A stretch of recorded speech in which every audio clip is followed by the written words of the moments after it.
Doors opening.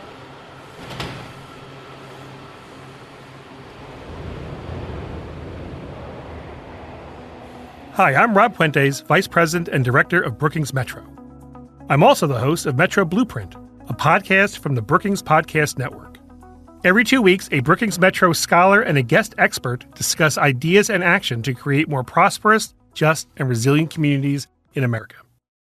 There's been a lot of talk about how generative artificial intelligence is a threat to white-collar jobs. A recent Brookings analysis of OpenAI data found that higher-paying fields with advanced degree requirements are most at risk to be impacted by AI. In this episode of Metro Blueprint, Molly Kinder, Senior Fellow at Brookings Metro, and Christy Hoffman, General Secretary of UNI Global Union, discuss what these trends mean for workers and how to ensure that worker voices help shape how AI is used and regulated. You can learn more about this podcast on our website, brookings.edu/Metro Blueprint. And now, here's Molly and Christy. Thanks, Rob. I'm Molly Kinder, a senior fellow here at Brookings, and I'm delighted to be in the studio today for a conversation with Christy Hoffman. Christy is the General Secretary of the UNI Global Union, an amazing union representing more than 20 million service workers across the world. Welcome, Christy. We are so delighted to have you. Oh, well, thanks, Molly, and I really appreciate the invitation to join you today. Great. And the reason why I invited Christy for this conversation is the topic of AI work and workers is not only the subject of my work here at Brookings, but is something that it feels like everyone is talking about, especially the last several weeks. We've seen dramatic news headlines about everything from the CEO of Anthropic warning of a coming white-collar bloodbath to statements from some of the biggest companies in America citing AI as a reason for either job cuts now or in the future. What we wanted to do today is have a conversation with Christy about what does this mean for workers. We hear all the time from tech CEOs, from venture capitalists, from economists. It is so important that we make sure that workers themselves are part of this conversation. And I think I have the greatest job in the world because I get to think about these issues and talk to so many people, from MIT professors to business leaders to Vatican leaders. And I would say of all my conversation, Christy stands out to me as one of the brightest thinkers on these issues, so forward-leaning, and really brings not only deep experience working alongside workers, but really understands sort of what the future holds. So delighted to have Christy. Can you just give us a little bit, for those who aren't familiar with UNI, tell us a little bit about your union, who you represent.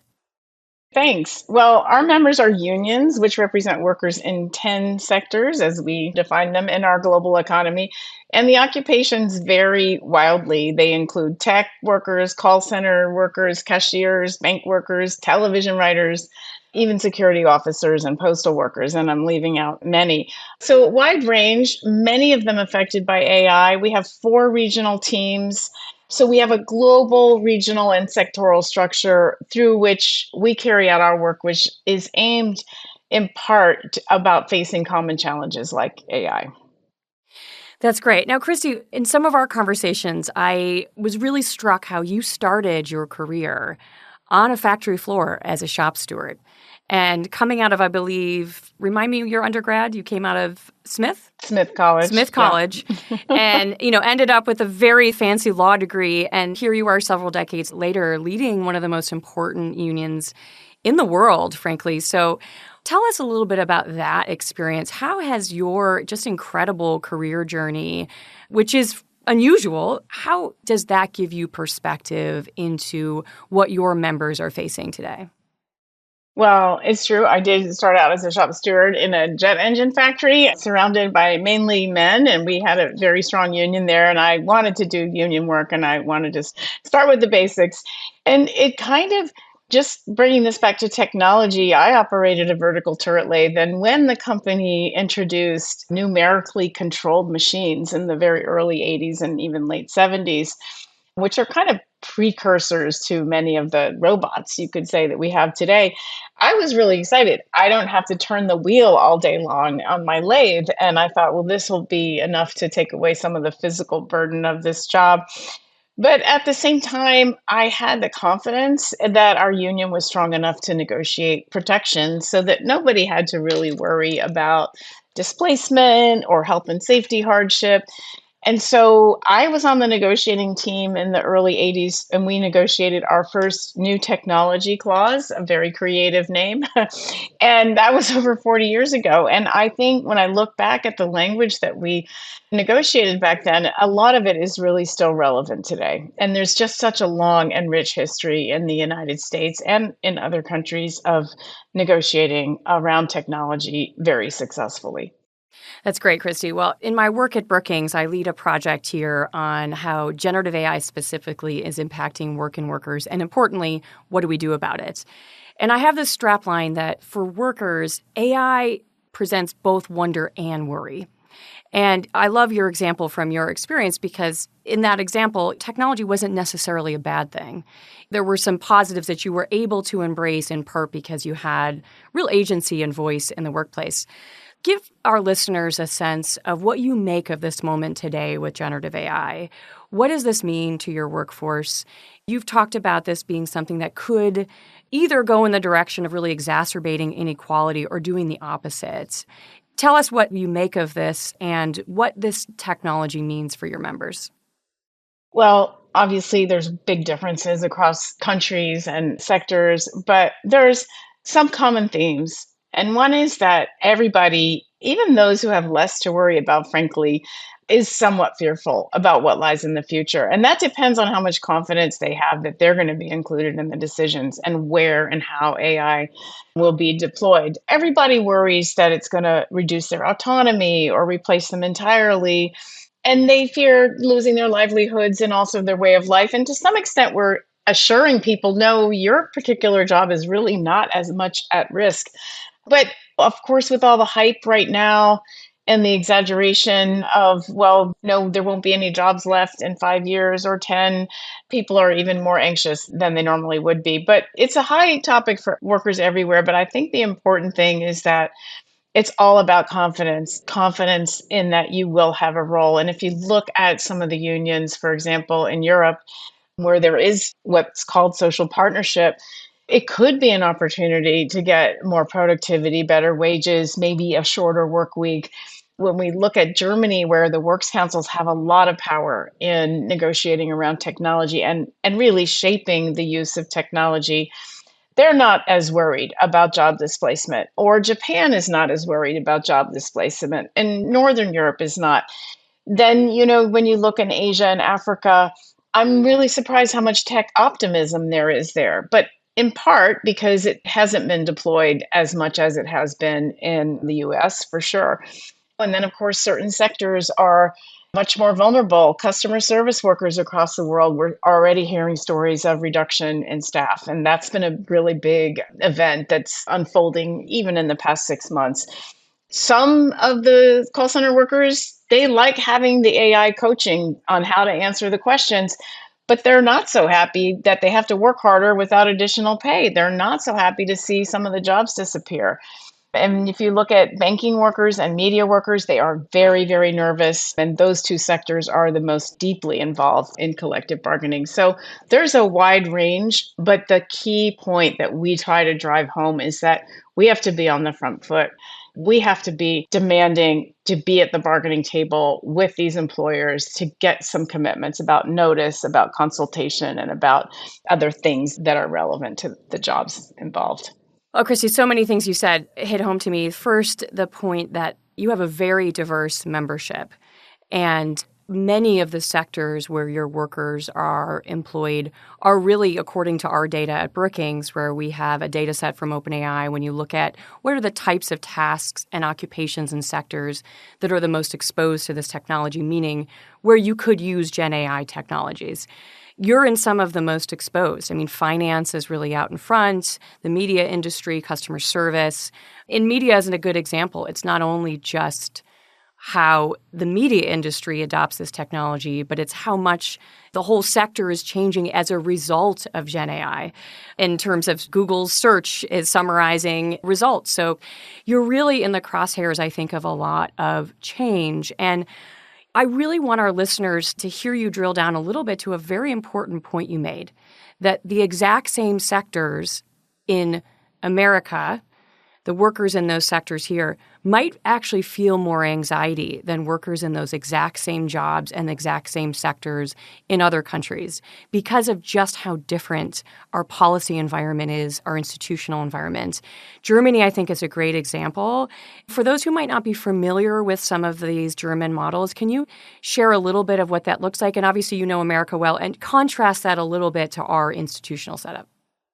Well, first thing that's really interesting that I'm just kind of getting my head around, and I do this for a long time, but I didn't realize that when works councils were established a very, very long time ago, well before World War II, they were built in with the requirement that the employer should consult with the workers, with the works council about technological change. And this was a key element. And so they have a big role in it.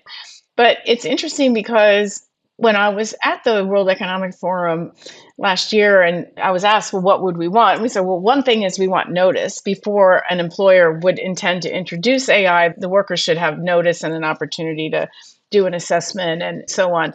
And they said, well, how much notice? And I said, well, let's say 3 months. And the employer representative on the panel from Germany, and I won't say what company, she said, well, we could never get away with 3 months notice. We have to give much longer notice to our works council. And, she said, we would never even think about it giving 3 months notice. But I think that's just a reflection that there's an entitlement to resources to help understand the technology. There's transparency requirements. And the Works Council does have the power ultimately to block the technology from being introduced. But rarely does that ever happen because there's an invested interest in seeing the successful deployment of technology. And I think that's kind of a myth that a lot of US employers have, is that, well, if they had a union, the union would just make it impossible to operate. Whereas the opposite is true, is that where you have a works council in Germany, and you normally also would have a union as well as part of that structural arrangement, they're eager to make it work. They just want to make sure that people aren't harmed in the process, but they're very eager to make it work. And I think they're doing great work in terms of bringing everybody along, making sure the right people get transferred to new jobs and or upskilled for new jobs. And I think they have a very good model, but it's built into their model that this is what you do when you're changing the way work is organized. So, Christy, given that, we're having a real moment in the U.S. where all of a sudden the topic of AI and work is starting to capture political attention.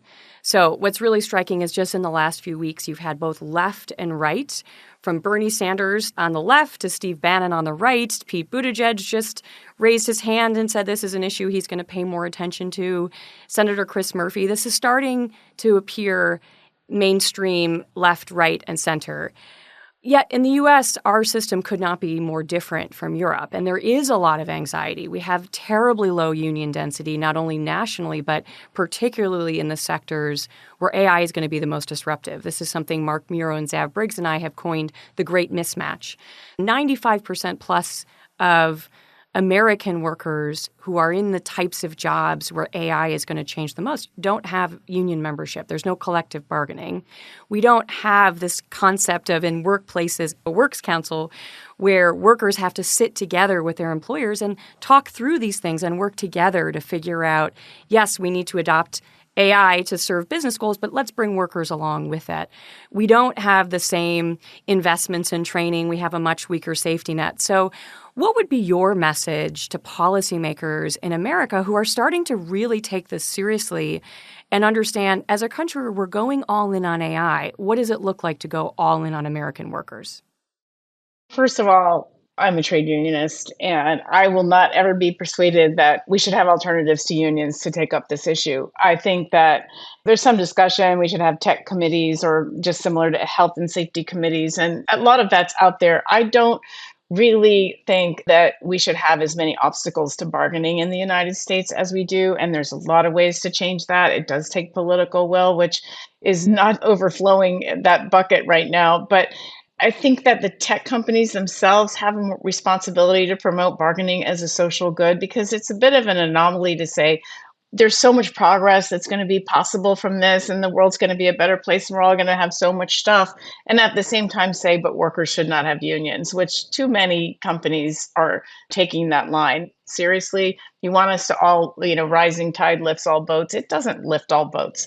So I'll just start with that. I think that there's some responsibility on corporate America to really shift their tone if they want to stay true to their message about how much progress lies ahead. But beyond that, there's a lot of other things, legislative things that could improve things. I mean, for example, we had the WARN Act for layoffs in the past. I don't even know if it's still in effect. We can have requirements that companies be transparent about their intentions to implement AI, that they give notice to workers, that there are some possibilities of challenging it or raising objections. So that's one thing. Getting notice is very important. We know that that has made a difference in many other cases and kinds of issues. And the second thing is, and this is personal to me, but I just feel like it should not be so cheap in the US to get rid of workers. I think we need to have some cost attached to it. European employers are much less likely to make their workers redundant because they have to pay severance pay, they have to give notice, they usually are required to consult. And I do think that some kind of severance pay issue should be thrown in there. I would point out the AFL-CIO has a good list of legislative proposals, but one of the things that I'd like to throw out there is that there should be incentives for companies to retain their workforce in times of disruption, maybe tax incentives for employers who want to train people for transition to other roles on the job, maybe shorter work weeks. All of those things need to be on the table because it really should be a priority to keep people at work. Definitely, there can be legislation, and I know there's a lot out there already to limit surveillance, and a lot of the Gen AI is coupled with surveillance. So the surveillance is like, let's just say at a call center, you're getting constantly surveilled at the same time you're getting answers on how to answer the calls or feedback. I think that there needs to be some limits on that because that's proven to be so hard on mental health and denying privacy. And there are other ideas, and I think that we have to obviously think about the safety net and training, but I'm also skeptical of training for training's sake. I think it has to be embedded. Labor management training is certainly a key priority, but also I'd really like to see people trained for jobs that do exist on the job. And I'm nervous that too often employers will think, well, rather than retrain my existing staff, I just can go hire some new people and they'll be cheaper and maybe better because they're digital natives or whatever the reason is offered. So I think the question of on-the-job training for new jobs is important. And if you notice the recent announcement among Amazon workers that there would be a huge disruption, there'd be a lot of new jobs and a lot of jobs lost, and they weren't sure about the net. But there's no guarantee that the ones that are lost are going to be moved over to the ones that are gained. And I think that's something we have to keep in mind. Great. Thanks, Christy. That's a great, robust list. I'm curious, you've used some language in the past about a just transition, which I know we often think of in reference to climate change. Studying this technology, it seems very clear that in the years ahead, workplaces are going to change. Different skills are going to be in demand. Jobs are going to look different. What does it look like to do this in such a way that acknowledges that AI is a tool employers are going to use, that all of us in the workforce at some point, AI is going to be part of our working lives, but how do we do it in an ethical and a just way that brings workers along? I've had conversations with unions in America where some of them are really leaning in. If you look at education unions, it's actually teachers, not students, who are leading the charge with AI because it's helping them do their job. And so the question is, how do we make sure that teachers are driving some of the decisions, they can adopt these tools, and that the teaching jobs of the future retain that human touch and their dignified jobs. You can imagine that in a bank and in a hospital and in a call center. These jobs are going to change. What does it look like for this to be something that workers are able to transition to the way that work is going to change in a positive way? What does that take? And what sort of institutional investments need to be made to enable that transition? I think you raised a really excellent point, and I think that the teachers are doing great work. And there are so many examples of where workers are like, we want to use this technology, and we could see a lot of opportunities and ways that we could use it better than even what our employer is suggesting. But we need to be part of that discussion, and we can't be part of that discussion if we're just worried about our own situation. I think that there's so many studies that have been done that show that technology is way more successful if it's done together with the workers who are going to be using it. And they have good ideas, they can maintain their humanity through the process, but at the same time, maximize some of the productivity enhancements or see new opportunities. So it comes back to the question of getting on top of it before the employer wants to implement technology, starting that conversation, identifying ways that it could be used for the benefits of everybody, and working on it together. I've met with a Finnish union in banking who described in detail a year-long process of bringing everyone in the bank around the idea of using AI. And everyone at the end was super happy with the results, even though it meant a lot of them had dramatic changes to their jobs. I was really impressed. It took a while. I mean, they did trainings, they did workshops, they tried to identify opportunities and anxieties. So again, it's a question of trust and trusting that workers actually want normally the best for the whole community in which they work. And also trust that if you're working harder, you'll see some benefits from that. And I do think there's a trust deficit on both sides often in the United States, but I think that can happen. And when we talk about just transition, when it comes to climate, we're often talking about making sure that the people who are replaced because they're a coal miner or in some kind of energy job, they'll find another job. And that hasn't been very easy for those coal miners in West Virginia, for example, or in Australia for that matter. I think when we talk about just transition for AI, it's a similar concept that if your job is going to be eliminated, that you will be woven into another position, or there will be some other opportunity for you, that you won't be one of the ones that are just left behind. And people say, oh, well, the net is a job growth, but there's 8 million people or how many million people who won't be part of that growth, and they will be part of the loss. When we heard at the WEF that 22% of all jobs are going to be disrupted by 2030, 14% are new jobs and 8% are the ones eliminated. But we don't know if those 8% of those people are going to actually take on those new jobs. And I think, again, that's part of just transition, is making sure that some people don't suffer disproportionately so that others can progress. But there's many examples of employers who really, really are working to bring their workforce along and be supportive of the journey and try to make it a success. And I would add that from my time in manufacturing, that in manufacturing, they know that putting a new machine on the factory floor without really getting the support of the workers, it's really hard to make that work. You really do need to bring people along and see them as partners and not as people who just want to make trouble or slow things down.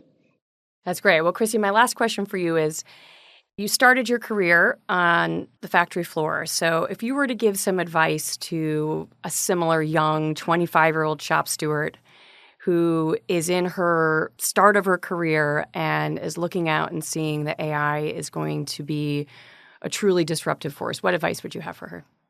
I would just say you can do it. And I say this to our youth all the time. I mean, unions have been successfully negotiating around this issue for a really long time.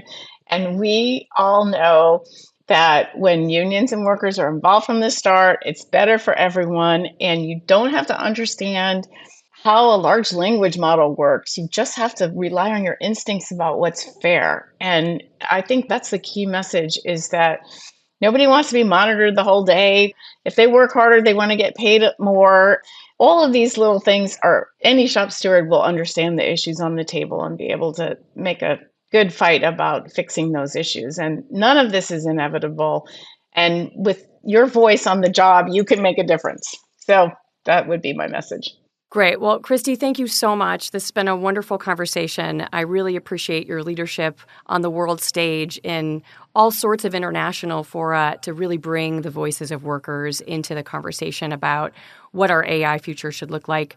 We do lots of research on this topic at Brookings. We publish regularly on AI, work, and workers. You can check our website, brookings.edu, to find out more. And thanks for following us for this conversation.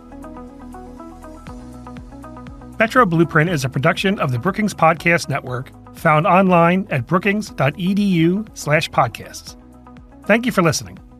My thanks also to all the scholars and guests for sharing their insights and expertise, and to the team at Brookings that makes this podcast possible, including Fred Dews, producer, Aaron Raftery, associate producer, Gaston Reberedo, audio engineer, Daniel Morales, video editor, Lee Ballin, Brookings Metro's director of communication, Carrie Muscatello, our graphic design and web publishing manager, as well as our government affairs and promotion colleagues in the Office of Communications. Katie Merris designed the beautiful logo, and Phoebe Copeland recorded the Doors audio. For more information about us, please visit brookings.edu/metro. I'm Robert Puentes.